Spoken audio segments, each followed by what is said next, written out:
सात मोहरों की युग। प्रकाशित वाक्य अध्याय 6 वचन 1 से 17। प्रकाशित वाक्य के प्रत्येक अध्याय के विषय को संक्षेप में निम्नलिखित रूप में प्रस्तुत किया जा सकता है। अध्याय 1 प्रकाशित वाक्य के वचन की प्रस्तावना। अध्याय 2 और 3 एशिया की 7 कलीसियाओं को पत्री। अध्याय 4 यीशु जो परमेश्वर के सिंहासन पर बैठा है। अध्याय 5 यीशु जो पिता परमेश्वर के प्रतिनिधि के रूप में विराजमान है। अध्याय 6 परमेश्वर द्वारा निर्धारित 7 युग। अध्याय 7 वे जो महान क्लेश के दौरान बचाए जाएंगे। अध्याय 8 7 विपत्तियों को सुनाने वाली तुरही। अध्याय 9 अथाह गड्ढे की विपत्तियां। अध्याय 10 रैप्चर कब होगा। अध्याय 11 जैतून के 2 पेड़ और 2 भविष्यवक्ता कौन है। अध्याय 12 परमेश्वर की कलीसिया जो बड़ी पीड़ा का सामना करेगी। अध्याय 13 मसीह विरोधी का उदय और संतों की शहादत। अध्याय 14 संतों का पुनरुत्थान और रैप्चर और हवा में उनके द्वारा परमेश्वर की स्तुति। अध्याय 15 और 16 7 कटोरे की विपत्तियों की शुरुआत। अध्याय 17 बड़ी वेश्या का न्याय जो बहुत जल पर बैठी है। अध्याय 18 बाबुल का पतन। अध्याय 19 सर्वशक्तिमान द्वारा शासित एक राज्य। अध्याय 20 1000 साल का राज्य। अध्याय 21 स्वर्ग से पवित्र शहर और अध्याय 22 नया स्वर्ग और पृथ्वी जहां जीवन का जल बहता है। पहले अध्याय से शुरू होकर प्रकाशित वाक्य के वचन के प्रत्येक अध्याय का एक विषय है और जब वे प्रकट होते हैं तो वे सभी एक दूसरे के साथ अंतिम अध्याय से जुड़ते हैं। जैसे रोमियो में जहां अध्याय 1 परिचय है, अध्याय 2 यहूदियों के लिए परमेश्वर का वचन है और अध्याय 3 अन्य जातियों के लिए परमेश्वर का वचन है। प्रकाशित वाक्य की पुस्तक भी प्रत्येक अध्याय के लिए एक विषय के साथ आगे बढ़ती है। पूरे वचन के आधार पर मैं प्रकाशित वाक्य की व्याख्या इसलिए कर रहा हूं क्योंकि बहुत से लोगों ने सभी प्रकार की परिकल्पनाओं के साथ प्रकाशित वाक्य पर चर्चा की है और यदि आप प्रकाशित वाक्य को इन धारणाओं के माध्यम से पढ़ते हैं तो आप गंभीर गलतियां करने से बचेंगे नहीं, क्योंकि बाइबल पवित्र आत्मा से प्रेरित परमेश्वर के लोगों के माध्यम से लिखी गई थी। इसमें कुछ भी ऐसा नहीं है जिसमें सुधार की आवश्यकता हो। इसके विपरीत धर्मनिरपेक्ष पुस्तकों में त्रुटियां हैं और उनमें कई सुधार की आवश्यकता है, चाहे लेखक का लेखन कितना भी अच्छा और ज्ञानवर्धक क्यों ना हो। लेकिन परमेश्वर का वचन बिल्कुल भी नहीं बदला है, भले ही फिर हजारों साल बीत क्यों नहीं गए हो। कई सालों के बिताने के बावजूद परमेश्वर का वचन निर्दोष बना हुआ है, क्योंकि यह परमेश्वर के उन सेवकों के द्वारा लिखा गया था जिनके हृदय पवित्र आत्मा से प्रेरित थे। क्योंकि जो परमेश्वर हमें बताना चाहता है वह बाइबल में छिपा है। हम में से बहुत से लोग पवित्र शास्त्र से अनभिज्ञ रहे हैं, परंतु सृष्टि के आरंभ से ही बाइबल कभी नहीं बदली, एक बार भी नहीं। फिर भी क्योंकि बहुत से लोगों ने परमेश्वर के वचन और उसकी योजना की बुरी समझ थी, उन्होंने अपने विचारों के साथ पवित्र शास्त्र की व्याख्या करना शुरू कर दिया। क्योंकि परमेश्वर अपने रहस्य को किसी के सामने प्रकट नहीं करता है, जो परमेश्वर की आराधना नहीं करते हैं और वचन के अनुसार विश्वास नहीं करते हैं, जो केवल परमेश्वर का नाम लेकर अपने लालच को भरने की कोशिश करते हैं, वे कभी भी सत्य को नहीं देख सकते हैं। दूसरे शब्दों में, जिन लोगों में पाप हैं वे प्रकाशित वाक्य के वचन को कभी भी नहीं समझ सकते, चाहे वे कितनी भी कोशिश कर ले। यह वचन को समझने में उनकी असमर्थता के कारण है कि सभी प्रकार की गलतियां की जाती है। कुछ अंत समय के बारे में बेकार भ्रम में विश्वास करते हैं, उनका अध्ययन करते हैं और यहां तक कि यीशु के दूसरे आगमन के समय की घोषणा भी करते हैं, जबकि अन्य लोग अपनी मर्जी से बाइबल की व्याख्या करते हैं। इस प्रक्रिया में सभी प्रकार की शास्त्रीय गलतियां करते हैं। उनके प्रतिनिधि उन धर्मशास्त्रियों में से जिन्होंने हमें जानते हैं, अब्राहम कुइपर और लुई बरखोफ है, जिन्होंने 1000 साल के राज्य की तरफदारी की। साथ ही C.I. स्कॉफील्ड, जिन्होंने पूर्व क्लेश रैप्चर का समर्थन किया। लेकिन इन विद्वानों द्वारा प्रतिपादित परिकल्पनाएं सभी गलत शिक्षाएं हैं जो केवल उनके अपने विचारों पर आधारित है। सबसे पहले रूढ़िवादियों द्वारा समर्पित 1000 साल के राज्य के सिद्धांत का तर्क है कि कोई अलग 1000 साल का राज्य नहीं है और यह राज्य अब इस पृथ्वी पर रहने वाले संतों के दिलों में पूरा हो गया है। सहस्त्राब्दीवाद भविष्य में 1000 साल के राज्य की वास्तविक स्थापना को नकारता है। यह परिकल्पना 1000 साल के राज्य की प्रतीकात्मक शब्दों में व्याख्या करती है, उस अवधि को बयान करती है जिसके दौरान संत यीशु मसीह की वापसी तक 1000 साल के राज्य के शासन की अवधि के रूप में रहते हैं। लेकिन 1000 साल का राज्य द्वारा दी गई व्याख्या कि 1000 साल का राज्य पहले से ही महान क्लेश के बिना सब संतों के हृदयों में साकार हो चुका है, यह बहुत गलत है। हालांकि स्कोफील्ड द्वारा प्रतिपादित पूर्व क्लेश रैप्चर का सिद्धांत सहस्त्राब्दीवाद की तुलना में दुनिया भर में और भी अधिक व्यापक है, लेकिन इस युगवाद ने अंत में परमेश्वर की योजना को ही बदल दिया है। परमेश्वर ने ब्रह्मांड के निर्माण से पहले भी 7 युगों की योजना बनाई थी और समय बीतने के साथ उन्होंने अपनी योजना के अनुसार सब कुछ पूरा किया है। लेकिन जो लोग प्रकाशित वाक्य 6 में प्रकट की गई परमेश्वर की योजना से अनजान है, उन्होंने क्लेश पूर्व रैप्चर के इस दोषपूर्ण सिद्धांत को उत्पन्न किया है।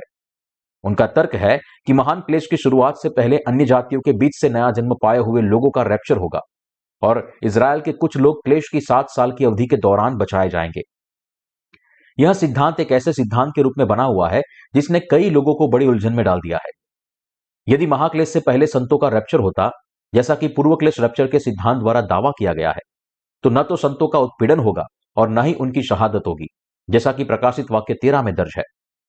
इसलिए यीशु में विश्वासियों को पूर्व क्लेश रैप्चर के इस सिद्धांत के बाहर निकलना चाहिए और इस तथ्य पर विश्वास करके उनके विश्वास को तैयार करना चाहिए कि उनका रैप्चर महान क्लेश के बीच में होगा।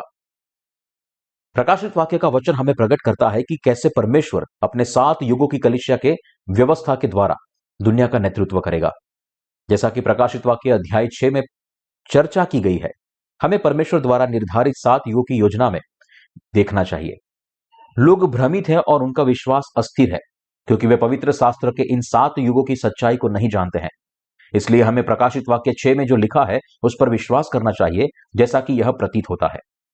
ऐसा करने के लिए हमें पवित्र शास्त्र के केवल छोटे असंबद्ध भागों को देखकर आंशिक रूप से सोचने के बजाय संपूर्ण बाइबल द्वारा प्रमाणित 7 युगों के गुप्त वचन में विश्वास करना चाहिए।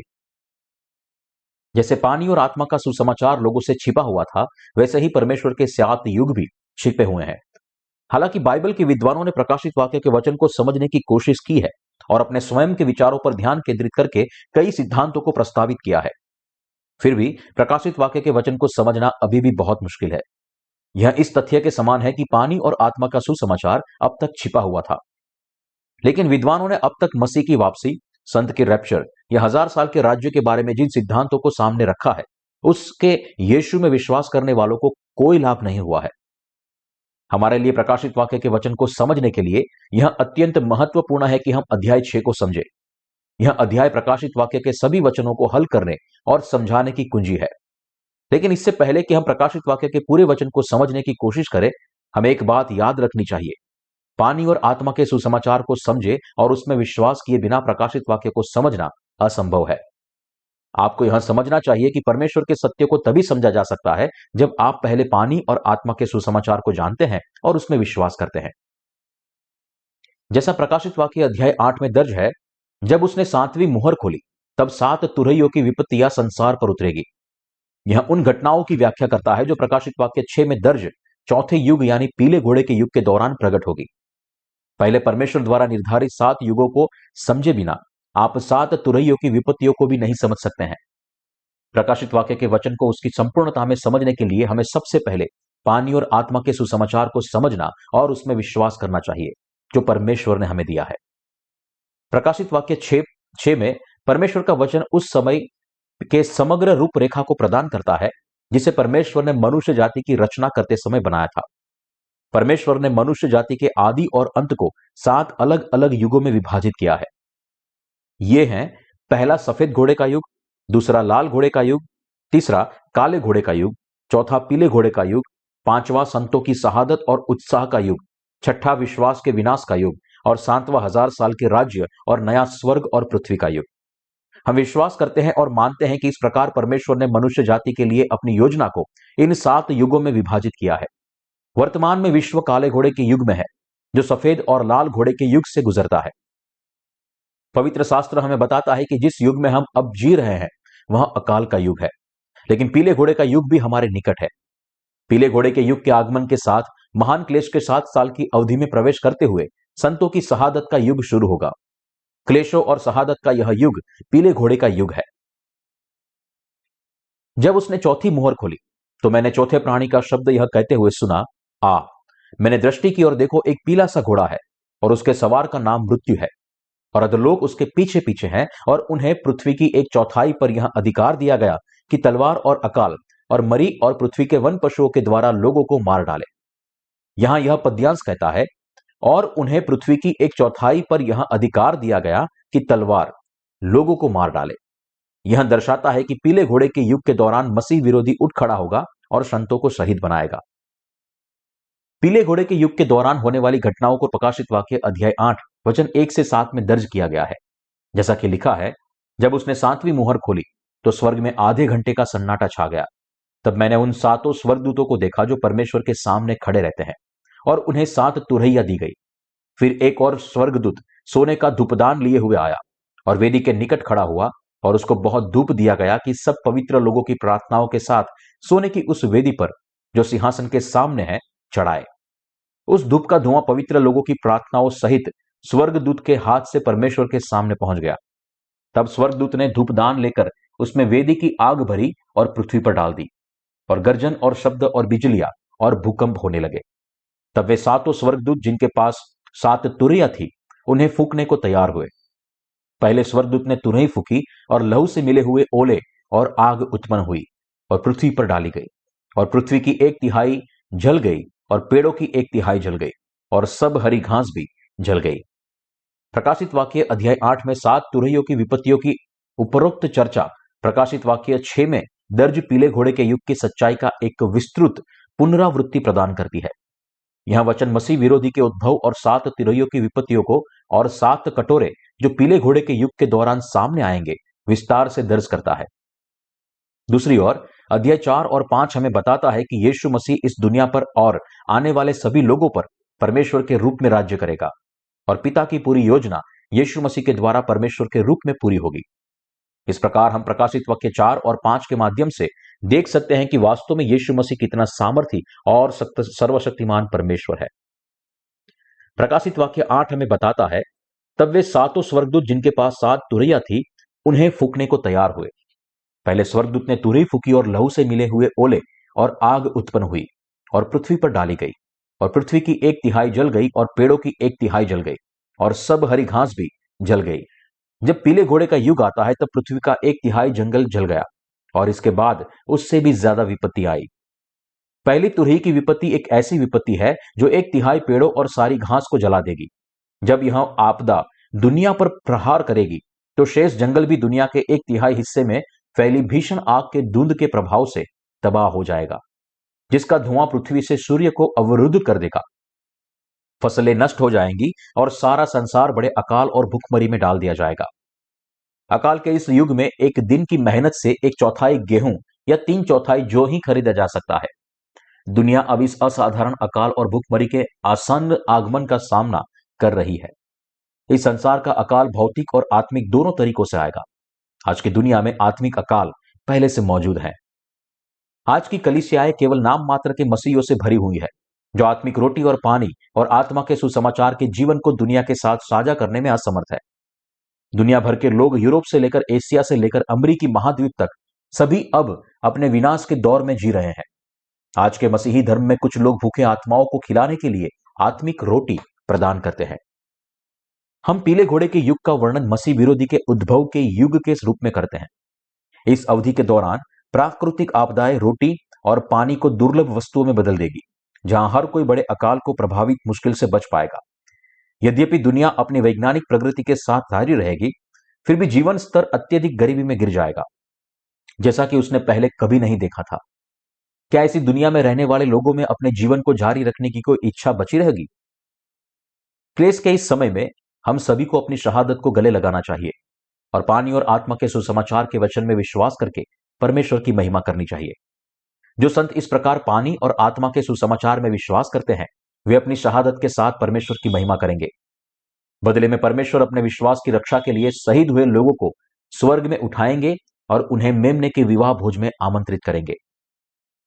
प्रेरित पौलुस ने कहा कि वह परमेश्वर के राज्य के लिए उसका सेवक बना। प्रेरितों ने पानी और आत्मा के सुसमाचार का प्रचार किया ताकि बहुत से लोग 1000 साल के राज्य में प्रवेश कर सके।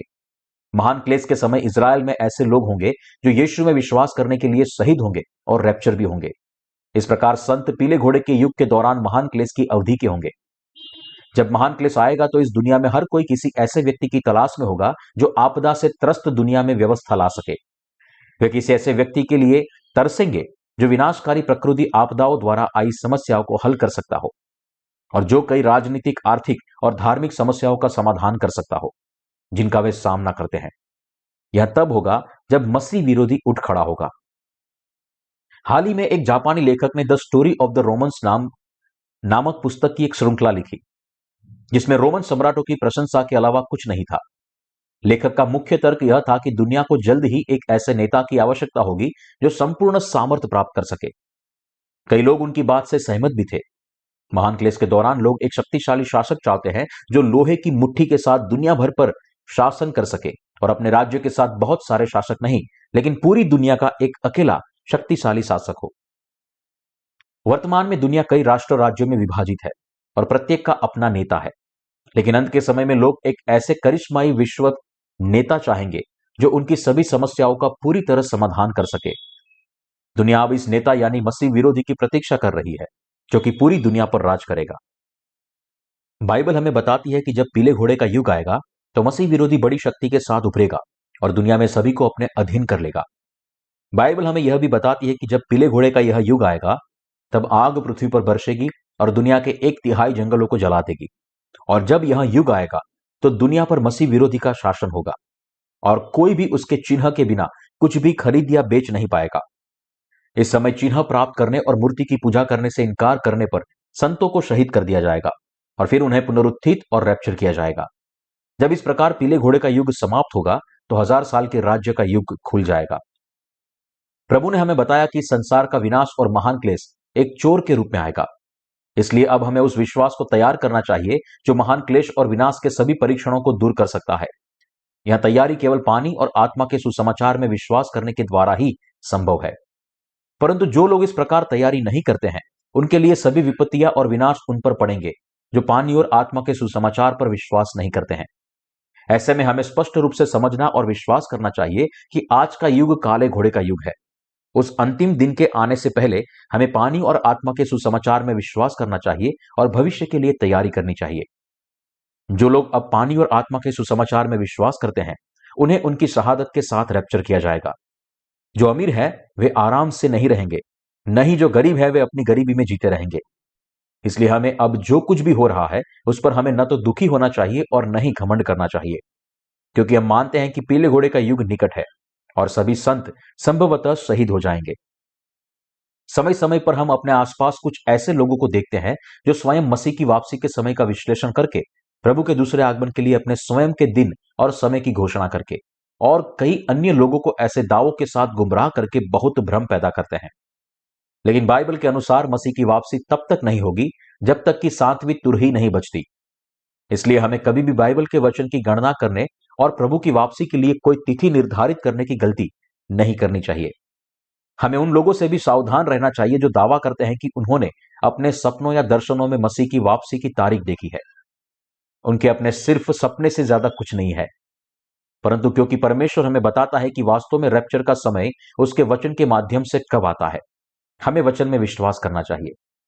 जब प्रकाशित वाक्य 6 में चौथा युग पीला घोड़े का युग आएगा तब शहीद 7 तुरहियों की विपत्तियों के साथ उठेंगे और संतों का पुनरुत्थान और रैप्चर होगा। हमारे लिए यह जानना महत्वपूर्ण है कि हम अब परमेश्वर द्वारा निर्धारित 7 युगों के तीसरे युग में जी रहे हैं। हमें समझना चाहिए कि आज का युग काले घोड़े का युग है। जब हम ऐसा करते हैं तो हम अभी पानी और आत्मा के सुसमाचार के बीज को बो सकते हैं, और जब हम अभी बीज बोते हैं तो जब पीले घोड़े का युग आएगा तब हम फसल को काटने में सक्षम बनेंगे। परमेश्वर द्वारा बनाई गई प्रकृति की दुनिया में कुछ पौधे ऐसे हैं जो सिर्फ 1 हफ्ते में अंकुरित हो सकते हैं, फूल और फल दे सकते हैं। रेगिस्तान के इन पौधों की तरह जब पीले घोड़े का युग आता है तब जो लोग पानी और आत्मा के सुसमाचार में विश्वास करके बचाए जाते हैं, जिसका हम अभी प्रचार कर रहे हैं, वे भी शहीद हो जाएंगे और हमारे पुनरुत्थान और रैप्चर में शामिल होंगे, जिसकी प्रभु ने हमारे लिए अनुमति दी है। क्लेश के युग में पानी और आत्मा के सुसमाचार में अब से अधिक विश्वास करने वाले लोग होंगे। दूसरे शब्दों में, और भी लोग होंगे जो पानी और आत्मा के सुसमाचार में अपने विश्वास के लिए शहीद होंगे। प्रकाशित वाक्य का वचन अपनी चर्चा को इजराइल के लोगों के उद्धार तक सीमित नहीं करता है। यदि कोई यह मानता है कि प्रकाशित वाक्य का युग केवल इजरायलियों के लिए आरक्षित है तो वह एक गंभीर गलती कर रहा है। क्यों? क्योंकि जब प्रकाशित वाक्य का समय आएगा तो पानी और आत्मा के सुसमाचार में विश्वास करने से बहुत से अन्य जाति बच जाएंगे और अपने विश्वास की रक्षा के लिए शहीद हो जाएंगे। प्रकाशित वाक्य के वचन के बारे में अपना ज्ञान सही से है या नहीं, यह आपके विश्वास में बहुत बड़ा अंतर ला सकता है। इसलिए आपको यह समझना चाहिए कि आज के मसीहियों के लिए पूर्व क्लेश रैप्चर के सिद्धांत में विश्वास करना गलत है। बाइबल हमें बताती है कि संतों की शहादत महान क्लेश की 7 साल की अवधि के मध्य बिंदु से थोड़ी देर बाद आएगी और उनका रैप्चर उसके तुरंत बाद होगा। हमें प्रकाशित वाक्य के वचन को वैसे ही हल करना चाहिए जैसा लिखा है, अध्याय दर अध्याय और वचन दर वचन, और पानी और आत्मा के सुसमाचार के भीतर। ऐसा करने से हम प्रकाशित वाक्य के वचन का सही ज्ञान प्राप्त कर सकते हैं। प्रकाशित वाक्य अध्याय 7 हमें बताता है कि अन्य जातियों में से अनगिनत लोग भी अपने विश्वास के द्वारा उद्धार प्राप्त करेंगे और अपने विश्वास के लिए शहीद होंगे। हमें बाइबल पर विश्वास करना चाहिए जैसा कि लिखा गया है, न तो पूर्व क्लेश रैप्चर के सिद्धांत में, न ही क्लेश के बाद के रैप्चर में सिद्धांत में ही 1000 साल के राज्य में, लेकिन परमेश्वर द्वारा निर्धारित 7 युगों में। प्रकाशित वाक्य के वचन का अध्याय 1 परिचय है। अध्याय 2 और 3 में संतों की शहादत की चर्चा है और अध्याय 4 हमें बताता है कि यीशु मसीह परमेश्वर है और वहां परमेश्वर के सिंहासन पर विराजमान है। अध्याय 5 हमें दिखाता है कि कैसे यीशु परमेश्वर पिता की सारी योजना को पूरा करेगा, और अध्याय 6 परमेश्वर द्वारा नियोजित 7 युगों की योजना प्रदान करता है। इन सभी योजनाओं को प्रकाशित वाक्य के वचन के भीतर हल किया गया है। जिस प्रकार प्रकाशित वाक्य का वचन हमें बताता है, जो मृतक प्रभु में मरते हैं वे अब से धन्य है। अब से संत पुनरुत्थान और 1000 साल के राज्य की आशा में जीते हैं। प्रकाशित वाक्य 8 वचन 10 से 11 दूसरी विपत्ति का वर्णन करता है। तीसरे स्वर्गदूत ने तुरही फूकी और एक बड़ा तारा जो मशाल के समान जलता था स्वर्ग से टूटा और नदियों की 1/3 पर और पानी के सोतों पर आ पड़ा। उस तारे का नाम नागदौन है और 1/3 पानी नागदौन सा कड़वा हो गया और बहुत से मनुष्य उस पानी के कड़वे हो जाने से मर गया। यहां यह कहता है कि एक बड़ा तारा जो मशाल के समान जलता था वह नदियों और पानी के सोते पर आ पड़ा। यह बहुत बड़ा तारा जो मशाल के समान जलता है वह उल्का को दर्शाता है। दूसरे शब्दों में, जैसा कि स्वर्ग हिलता है तब तारे आपस में टकराते हैं और उनके टूटे हुए टुकड़े पृथ्वी पर गिरते हैं। प्रकाशित वाक्य अध्याय 8 वचन 12 और 13 दूसरी विपत्ति के बारे में बताता है। जब उसने 7वीं मुहर खोली तो स्वर्ग में आधे घंटे तक सन्नाटा छा गया। तब मैंने उन 7 स्वर्गदूतों को देखा जो परमेश्वर के सामने खड़े रहते हैं, और उन्हें 7 तुरहियां दी गई। फिर एक और स्वर्गदूत सोने का चौथे स्वर्गदूत ने तुरही फूकी, और सूर्य की 1/3 और चांद की 1/3 और तारों की 1/3 पर आपत्ति आई, यहां तक कि उनका 1/3 अंग अंधेरा हो गया और दिन की 1/3 में उजाला न रहा, और वैसे ही रात में भी। जब मैंने फिर देखा तो आकाश के बीच में एक उकाब को उड़ते और ऊंचे शब्द से यह कहते सुना, उन 3 स्वर्गदूतों की तुरही के शब्दों के कारण जिनका फूंकना अभी बाकी है, पृथ्वी के रहने वालों पर हाय हाय हाय। यह हमें बताता है कि दुनिया के 1/3 हिस्से में अंधेरा छा जाएगा और दिन रात में बदल जाएगा। जब 7 तुरहियों की विपत्तियां इस प्रकार आरंभ होगी तो निश्चय ही आप और मैं उनमें जिएंगे, लेकिन जीवित संत जल्द ही शहीद हो जाएंगे और वे अपने विश्वास से शैतान पर जय प्राप्त करेंगे। यदि आप प्रकाशित वाक्य 6 में प्रकट किए गए 7 युगों को स्पष्ट रूप से जानते हैं तो आपको यह भी स्पष्ट ज्ञान होगा कि आपको वर्तमान युग में क्या करना चाहिए और आपको किस तरह के विश्वास की आवश्यकता है। क्योंकि जो लोग पानी और आत्मा के सुसमाचार में विश्वास करते हैं उन्हें प्रकाशित वाक्य के युग में शहीद होना है। उन्हें परमेश्वर के राज्य की अपनी आशा के साथ इस युग का सामना करना होगा। इस संसार में रहते हुए संतों को अपने विश्वास के साथ अंत समय में अपनी शहादत की तैयारी करनी चाहिए और इस विश्वास को फैलाकर परमेश्वर के राज्य का विस्तार करने के लिए उन्हें कड़ी मेहनत करनी चाहिए। क्या आप परमेश्वर द्वारा निर्धारित 7 युगों को जानते हैं और उस पर विश्वास करते हैं? क्या आप समझ सकते हैं कि अब हम काले घोड़े के युग में जी रहे हैं? यदि आप अब पानी और आत्मा के सुसमाचार को नहीं जानते हैं और न उस पर विश्वास करते हैं तो आप उन क्लेशों से बच नहीं पाएंगे जो पृथ्वी पर आएगी। इसलिए आपको अभी से तैयारी कर लेनी चाहिए। उस विश्वास को प्राप्त करने के लिए जो क्लेशों को दूर कर सकता है, आपको सबसे पहले पानी और आत्मा के सुसमाचार में विश्वास करके अपने सभी पापों का प्रायश्चित करना चाहिए और पवित्र आत्मा को अपने उपहार के रूप में प्राप्त करके 1000 साल के राज्य में प्रवेश करने और रहने के लिए तैयार होना चाहिए। अभी तैयारी करो। यदि आप पानी और आत्मा के सुसमाचार पर अभी विश्वास नहीं करते, लेकिन जब 7 तुरहियों की विपत्तियां आएगी तब विश्वास करेंगे, तो आप कई क्लेशों का सामना करेंगे। यह मेरी आशा और प्रार्थना है कि आप इसी क्षण पानी और आत्मा के सुसमाचार में विश्वास करें, आप नया जन्म प्राप्त करें और परमेश्वर के लोगों के रूप में अपना भविष्य तैयार करें। परमेश्वर के द्वारा निर्धारित 7 युग। पहला, सफेद घोड़ा, पानी और आत्मा के सुसमाचार के आरंभ और निरंतर का युग। लाल घोड़ा, शैतान के युग के आगमन के साथ शांति भंग का युग। तीसरा, काला घोड़ा, भौतिक और आत्मिक अकाल का युग। वर्तमान युग। चौथा, पीला घोड़ा, मसीह विरोधी के उद्भव के साथ संतों के शहीद होने का युग। पांचवा, संतों के पुनरुत्थान और रैप्चर और मेमने के विवाह भोज का युग। छठा, पहली दुनिया के विनाश का युग। और सातवां, 1000 साल के राज्य और नए स्वर्ग और पृथ्वी का युग, जिस पर प्रभु और उनके संत राज्य करेंगे। ये परमेश्वर द्वारा निर्धारित 7 युग हैं। जो लोग इन युगों को स्पष्ट रूप से जानते हैं और पानी और आत्मा के सुसमाचार में विश्वास करते हैं, उन्होंने अंत के समय में जीने के लिए अपना विश्वास तैयार किया है। मैं आशा और प्रार्थना करता हूं कि आप भी परमेश्वर द्वारा निर्धारित सच्चे विश्वास के इन युगों को समझने में सक्षम होंगे।